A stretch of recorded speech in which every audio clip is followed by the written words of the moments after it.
लोहे की दुकान में अपने पिता के साथ काम कर रहे एक बालक ने अचानक ही अपने पिता से पूछा, पिताजी इस दुनिया में मनुष्य की क्या कीमत होती है?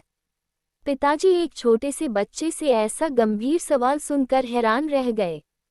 फिर वे बोले, बेटे एक मनुष्य की कीमत आंकना बहुत मुश्किल है, वो तो अनमोल है। बालक, क्या सभी उतना ही कीमती और महत्वपूर्ण हैं? पिताजी, हाँ बेटे। बालक कुछ समझा नहीं, उसने फिर सवाल किया, तो फिर इस दुनिया में कोई गरीब तो कोई अमीर क्यों है? किसी की कम रिस्पेक्ट तो किसी की ज़्यादा क्यों होती है? सवाल सुनकर पिताजी कुछ देर तक शांत रहे और फिर बालक से स्टोर रूम में पड़ा एक लोहे का रॉड लाने को कहा। रॉड लाते ही पिताजी ने पूछा, इसकी क्या कीमत होगी?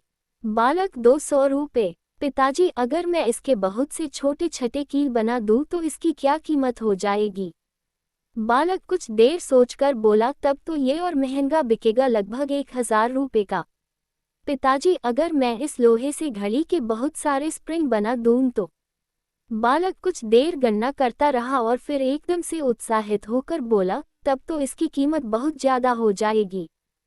फिर पिताजी उसे समझाते हुए बोले, ठीक इसी तरह मनुष्य की कीमत इसमें नहीं है कि अभी वो क्या है, बल्कि इसमें है कि वो अपने आप को क्या बना सकता है। बालक अपने पिता की बात समझ चुका था। फ्रेंड्स, अक्सर हम अपनी सही कीमत आंकने में गलती कर देते हैं। हम अपनी प्रेजेंट स्टेटस को देखकर अपने आप को वैल्यूलेस समझने लगते हैं। लेकिन हम में हमेशा अथाह शक्ति होती है। हमारा जीवन हमेशा संभावनाओं से भरा होता है।